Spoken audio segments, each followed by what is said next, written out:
आप देख रहे हैं उत्तराखंड से जुड़ी आज की बड़ी खबरें।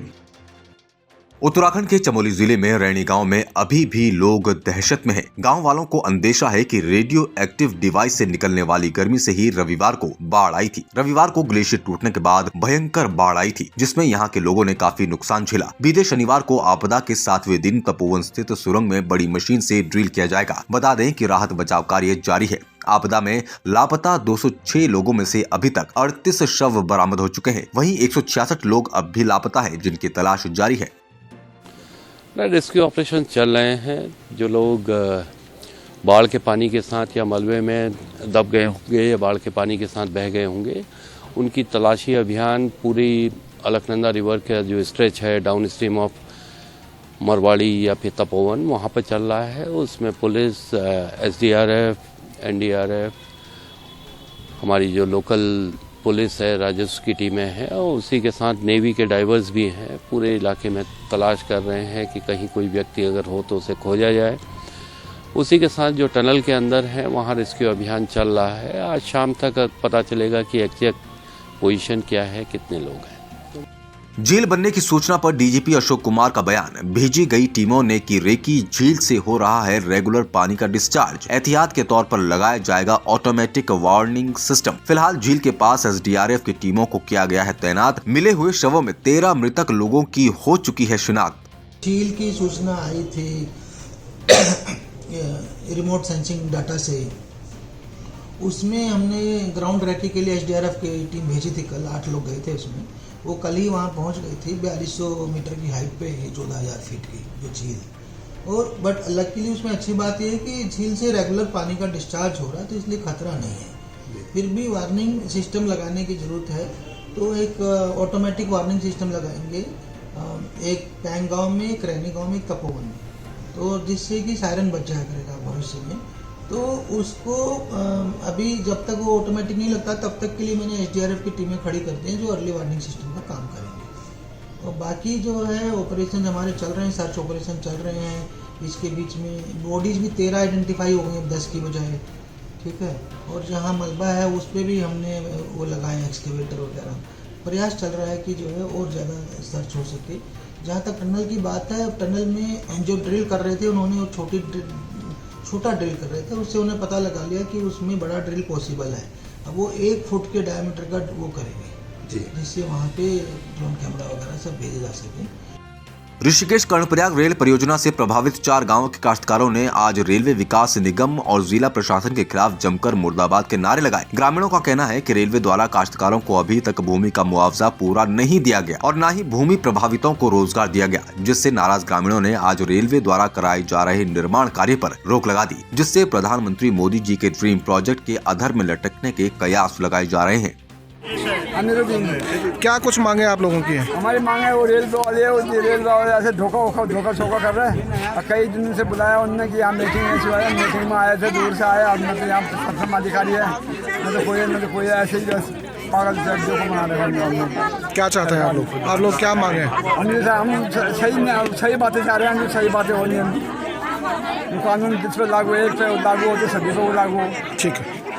कैबिनेट मंत्री समाज कल्याण यशपाल आर्य ने राजकीय उच्चतर माध्यमिक विद्यालय डोला विकासखंड कोटाबाग में स्पेशल कंपोनेंट प्लान के अंतर्गत 67.96 लाख से नवनिर्मित 5 कक्षा भवन का लोकार्पण वैदिक मंत्रों के साथ किया। क्षेत्रीय जनता जनप्रतिनिधियों द्वारा फूलमालाओं से मंत्री यशपाल आर्य और क्षेत्रीय विधायक संजीव आर्य का भव्य स्वागत किया गया। क्षेत्रीय विधायक संजीव आर्य ने नए निर्मित कक्षाओं के फर्नीचर हेतु 2 लाख रुपए विधायक निधि से देने की घोषणा की। देखिए, आज डोला रियाड़ में उच्चतर माध्यमिक विद्यालय के नवनिर्मित भवन का लोकार्पण हुआ है। यहाँ पर विद्यालय पूर्ण रूप से क्षतिग्रस्त था और यहाँ के स्थानीय अभिभावकों की मांग थी। उसको दृष्टिगत रखते हुए लगभग 68 लाख की लागत से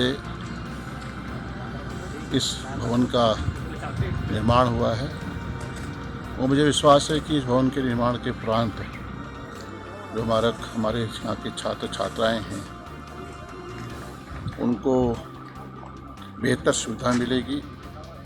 हल्द्वानी के चोरगलिया थाना क्षेत्र में दानी बंगर के पास भीषण सड़क हादसे में अनियंत्रित स्कॉर्पियो पेड़ से जा टकराई, जिसमें उसमें सवार 5 लोगों में से 2 की मौत हो गई, जबकि 3 लोग गंभीर रूप से घायल हो गए। सभी घायलों का सुशीला तिवारी अस्पताल में इलाज चल रहा है। बताया जा रहा है कि स्कॉर्पियो सवार सभी लोग उत्तर प्रदेश के लखीमपुर जिले के रहने वाले हैं, जो लखीमपुर से भीमताल जा रहे थे। इस दौरान स्कॉर्पियो दानी बंगर के पास डिवाइडर से टकराकर पेड़ में जा घुसी। घटना की सूचना के बाद मौके पर पहुंचे चोरगलिया पुलिस ने सभी घायलों को 108 एम्बुलेंस में से सुशीला तिवारी अस्पताल भेजा, जहां अस्पताल पहुंचने से पहले ही 2 लोगों ने दम तोड़ दिया। आप लोग कितने लोग थे?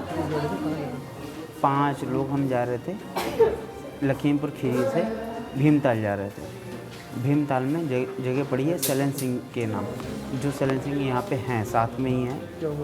फिर हुआ क्या, हम लोग जा रहे थे, फिर यहाँ पे एक्सीडेंट हुआ और क्या नाम, टैंकर हमारी स्कॉर्पियो गाड़ी थी 81 यूपी 31 82 45 स्कॉर्पियो नंबर है, ठीक है। उसके पर पूरा टैंकर निकला और फिर पीछे से एक टक्कर भी हुई,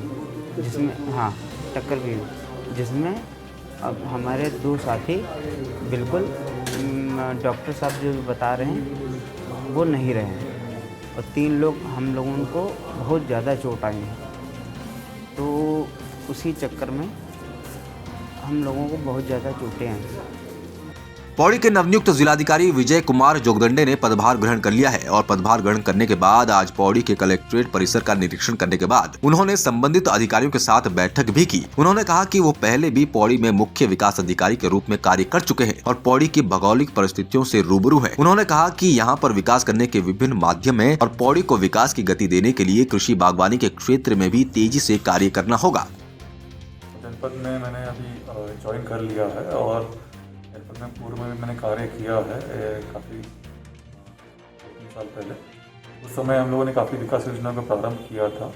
अभी वर्तमान में जो योजनाएं संचालित किया जा रहा है, मेरी प्राथमिकता में ये रहेगा कि ग्रामीण विकास की जो योजनाएं हैं उनको हम लोग प्राथमिकता से आगे बढ़ाए और जितनी भी लाभार्थी परक योजनाएँ होती हैं उसको क्लस्टर आधारित करने का मेरा जो अनुभव रहा है पिथौरागढ़ में, उसको मैं चाह रहा हूँ कि यहाँ पर भी इम्प्लीमेंट करूँ।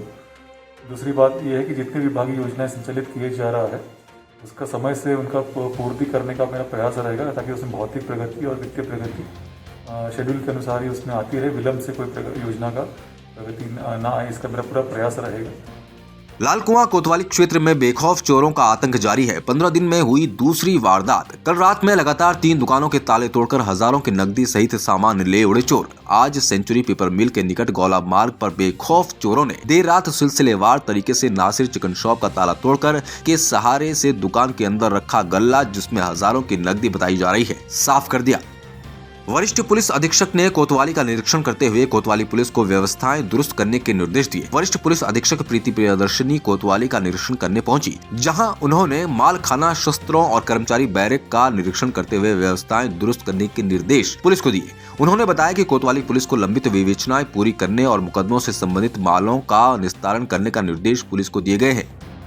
वरिष्ठ पुलिस अधीक्षक नैनीताल के आदेशानुसार चलाए जा रहे अवैध कच्ची शराब के बनाने तस्करी के विरुद्ध अभियान के तहत कालाडूंगी थाना क्षेत्र अंतर्गत अवैध कच्ची शराब बनने की सूचना पर थाना प्रभारी दिनेश नाथ महंत के नेतृत्व में वन क्षेत्र के बन्नाखेड़ा रेंज के जंगल झाड़ियों के बीच अवैध रूप से संचालित कच्ची शराब की भट्टियों को नष्ट करते हुए लगभग 5000 लीटर से अधिक लहन नष्ट किया गया और आरोपी मौके से भागने में कामयाब रहे। शराब की भट्टी की आज सूचना मिली थी कि ईसाई फार्म में कच्ची शराब की भट्टियाँ चल रही हैं। इसमें हमारी कालाडूंगी पुलिस की टीम द्वारा दबिश दी गई। जंगल का एरिया होने के कारण जो शराब कच्ची कर रहे थे वो तीनों मौके से भाग गए हैं, लेकिन भट्टी का सामान और 55 लीटर दारू, करीब 3000 लीटर हमने लहन नष्ट किया है। जो भागे हुए मुलजिम हैं उनके खिलाफ मुकदमा पंजीकृत कर दिया गया है और उनकी तलाश की जा रही है। नौकरी दो या डिग्री वापस लो, डोईवाला में भी हुई मुहिम शुरू। ये मुहिम दिल्ली NSUI कार्यालय से शुरू हुई और उत्तराखंड में भी लॉन्च हो गई। डोईवाला कॉलेज के बाहर से आज NSUI डोईवाला ने इस मुहिम को लॉन्च किया और नारे लगाए गए कि नौकरी दो या डिग्री वापस लो। छात्र छात्राओं का कहना है कि सरकार 2014 में बोल कर आए थे कि हर साल 2 करोड़ युवाओं को रोजगार मिलेगा, मगर आज इतने साल हो गए, आज 14 करोड़ युवाओं की नौकरी मिलनी थी, मगर 12 लाख भी नौकरी नहीं मिली। मुहिम लॉन्च की है जिसका नाम है नौकरी दो या डिग्री वापस लो। जो कि हमने राज्य सरकार और प्रदेश केंद्र सरकार के लिए एक मैसेज दिया है कि जो हमारे बच्चे हैं जिन्होंने अभी पास आउट करके डिग्रियां लेके घर में बैठे हैं उनको रोज़गार दिया जाए। जब भाजपा सरकार सत्ता में आई थी तो बड़े बड़े वादे किए थे कि हम 2 करोड़ रोज़गार हर साल देंगे। राज्य सरकार ने कहा था 4 लाख रोज़गार हम हर साल देंगे, पर कोई रोज़गार नहीं मिल रहा है, बल्कि जिनकी नौकरियां थी वो भी चली गई हैं इस लॉकडाउन में। कुंभ मेला अधिकारी दीपक रावत ने अधीनस्थ अधिकारियों के साथ मेला क्षेत्र में व्यवस्थाओं का निरीक्षण किया। इस दौरान उन्होंने पत्रकारों को बताया कि भारत सरकार की SOP का अनुपालन किया जा रहा है, इसलिए कुंभ में अखाड़ों की छावनियां बाहर नहीं लगेंगी। जो भी सुविधाएं दी जानी हैं जो हमारे अखाड़ों को पारंपरिक रूप से दी जाती है उसका हमने कल HP से अनुमोदन ले लिया। इसमें कहीं पे बिजली की फैसिलिटी, पानी की फैसिलिटी, टेम्प्रेरी टॉयलेट्स की फैसिलिटी, इस सबका अनुमोदन प्राप्त हो गया और ये हम पारंपरिक तौर पर जैसे देते आए हैं ये फैसिलिटीज हम देंगे। टेंट वगैरह की भी दी जाएगी। टेंट पे स्ट्रिक्टली भारत सरकार की SOPs में मनाही की गई है और SOPs को हमें पालन भी करना होगा, उसका पालन हम लोग कर रहे हैं। उत्तराखंड लेखपाल संघ के जिला अधिवेशन में जिला कार्यकारिणी का सर्वसम्मति से गठन करते हुए ताराचंद्र गिल्डियाल को संघ का जिला अध्यक्ष मनोनीत किया गया। नवगठित कार्यकारिणी ने लेखपालों की समस्याओं का समाधान कराने का भरोसा दिया। शनिवार को जनपद नैनीताल के जिला अधिवेशन में मौजूद लेखपालों द्वारा विभिन्न समस्याएं उठाते हुए उनका समाधान करने की मांग की गई। अधिवेशन के दौरान संघ के प्रांतीय अध्यक्ष हुकुम चंद्रपाल, प्रांतीय महामंत्री ओम प्रकाश, पर्यवेक्षक गौरव चौहान एवं इंदु भट्ट की देखरेख में जिला कार्यकारिणी का चुनाव सर्वसम्मति से किया गया। इस बीच 2-3 सालों से हम देख रहे हैं कि न केवल जनपद नैनीताल बल्कि अन्य जनपदों में भी लेखपालों की समस्याएं बहुत बड़ी हैं। सबसे पहली जो समस्या है वो हम देख रहे हैं कि जनपदों में लगातार लेखपालों के पद रिक्त हो रहे हैं। हर तहसील में लगभग 40% जो है लेखपालों के पद रिक्त हैं।